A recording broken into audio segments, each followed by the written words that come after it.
Le tengo el remedio. 7 de la mañana, 42 minutos. Ya está con nosotros el doctor Carlos Francisco Fernández con su invitado. En su sección Le tengo el remedio. ¿Cómo amaneció, doctor? Muy buenos días. Hola, Sandra. Buenos días, Álvaro. ¿Cómo estamos? Muy bien, sí, señor. Bien. Cuéntenos. No, tranquilos. ¿Encontró trancada Bogotá? Pero es que eso es normal. Un chapuzón aquí, sin duda, colapsa la ciudad. Un chapuzón. Un carro que se pincha. Es así de sencillito, esto no tiene arreglo. En fin, esperemos el metro elevado, eso sí, ya bueno. Jimmy Castañeda, él es médico ginecobstetra, es el director de educación de la Federación Colombiana de Obstetricia y Ginecología de Colombia, de los obstetras y de los ginecólogos, y lo hemos invitado para que nos hable de dos temas.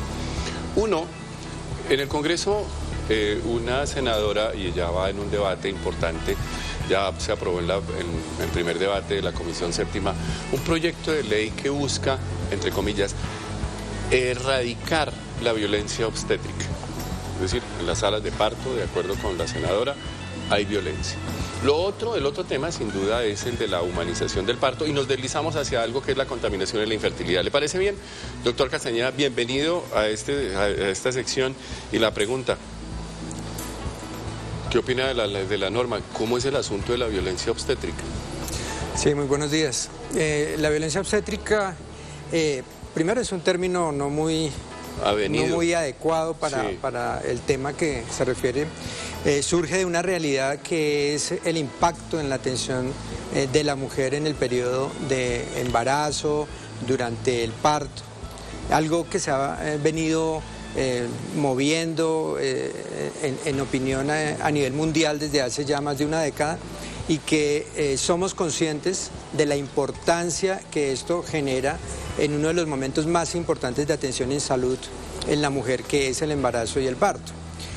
Sin embargo, lo que se pretende, que es penalizar una situación de atención que tiene muchas aristas, pues lo consideramos totalmente inconveniente. Primero, porque probablemente no sirva para mayor cosa en la solución del problema, y segundo, porque va a generar que la atención médica y los fenómenos de autonomía en la atención y la relación médico-paciente se vean seriamente afectados. Seriamente afectados. La verdad es que pues, la senadora Nadia Ablel del Partido Conservador, que está proponiendo esta ley, pues debería haber hablado con los ginecólogos, porque básicamente lo que dice allí, porque nosotros, los médicos, consideramos que la violencia debe erradicarse no solamente de las salas de parto, sino de todo el sistema de salud, pero para eso hay que, obviamente, tener condiciones adecuadas de trabajo, que existan redes, que las EPS autoricen. Eso es violencia, no solamente en las salas de parto.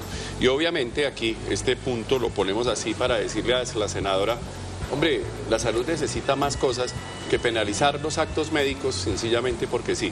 De acuerdo con la erradicación de la violencia de todo tipo, de los actos médicos, pero también que el sistema de salud lo garantice. Eso, y chuliemos eso ahí, doctor.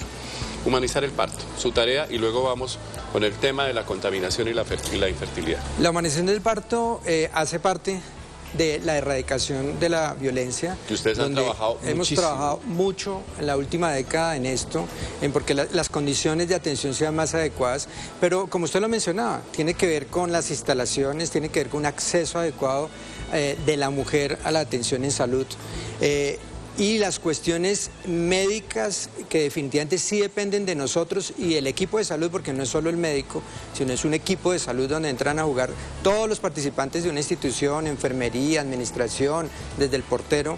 En eso se ha trabajado en cosas donde se respete las decisiones de las pacientes, se hagan cosas basadas en evidencia exclusivamente, pero una cosa importante es que no queremos nunca ceder en seguridad de la atención. Claro. Y hay cosas, o sea, se confunden la humanización con conceptos del parto natural que son válidos, pero muchos no son tan válidos, que llevan a inseguridad en la atención. Y lo que queremos es humanizar el parto, pero con seguridad. Todavía Colombia no está preparado para llevar los partos de las instituciones a las casas. No está preparado porque en los países donde eso se desarrolla, el sistema de salud tiene otra integralidad. Claro, y básicamente esa humanización va de la mano con elementos médicos que ellos han, digamos, impuesto, promovido, el manejo, pues obviamente seguro, el manejo del dolor, los tiempos de asistencia, las cesáreas digamos, no pertinentes, y todo eso, sin duda, de la mano de un buen sistema de salud. Entonces, las cosas chocan allá con eso. ¿Cómo vamos con eso? Pues mire, los cambios a nivel de la atención médica han sido muy importantes. Todavía falta trabajar mucho. Hace falta sensibilizar a los actores que generan recursos para cambiar, invertir en salas de maternidad más adecuadas, personalizadas, que permitan opciones como el parto vertical en las pacientes que así lo decidan. Hoy en día no es que no queramos, es que no hay infraestructura adecuada para eso. Pero hemos progresado mucho en hacer episiotomías únicamente con indicación, en romper membranas, lo que se llama amniotomía, únicamente con indicación. Estamos trabajando mucho en disminuir tasas de cesáreas, eso es también algo que sabemos que impacta en la salud pública, pero que también tiene muchos factores que lo influencian. Hemos trabajado en que estas condiciones nos generen menor morbilidad y menor mortalidad materna asociado a lo que es humanización. Es decir, un parto más humano, una tarea de todas las horas de la Federación de Ginecólogos. Ahora sí, doctor, ¿cómo es eso de que la contaminación hace que las personas, que las señoras y los señores tengan menos riesgo de tener hijos? Bueno, mire, menos riesgo, menos probabilidad. Uno de los grandes problemas de la sociedad y del ser humano, que ya es latente, pero a futuro, son los problemas relacionados con la contaminación. Y uno de los grandes problemas en cuanto a eso va a ser la reproducción del ser humano. Cuando uno ve esas películas que hablan de cuestiones catastróficas, parece que todo eso tiene un gran fondo. Hoy en día ya hay evidencia suficiente y seria de disminución en la capacidad de reproducción de las mujeres y de los hombres secundarios a los contaminantes ambientales. Por ejemplo, ¿cuáles? A mí estos contaminantes del diésel, del Transmilenio, ¿pueden generarle a uno infertilidad? Claro. Hay un contaminante dentro de los muchos que es el dióxido de nitrógeno. De nitrógeno, que es de los motores de combustión. Sí. Se genera básicamente por el tráfico, por estos trancones que se generan todos los días. Es parte de la ciudad, de lo que sucede en la ciudad, y ya está demostrado que eso, el contacto de las mujeres embarazadas, especialmente en el primer trimestre, a este contaminante disminuye el crecimiento, disminuye el peso de los fetos y de los recién nacidos. Grave. Y eso impacta porque eso tiene que ver con disminución de la capacidad cerebral, disminución ¿Ustedes tienen funcional. Estadística de eso? Porque es que cuando hablamos de contaminación, digamos, ambiental, sobre todo del aire, definitivamente hay muchísimas voces que van y vienen y generalmente son personas que no conocen. ¿Estas estadísticas las tiene la Federación? A ver, en Colombia no hay estudios a este respecto, claro, porque no es prioridad desafortunadamente del gobierno. Sin embargo, hay estudios publicados.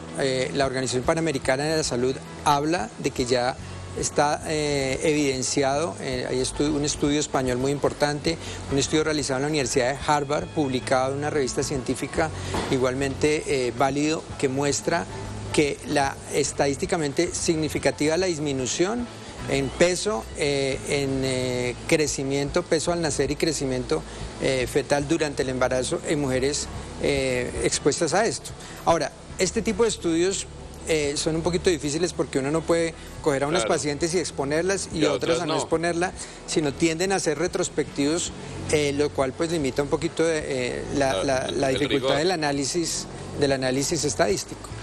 Claro, es muy importante entender esto.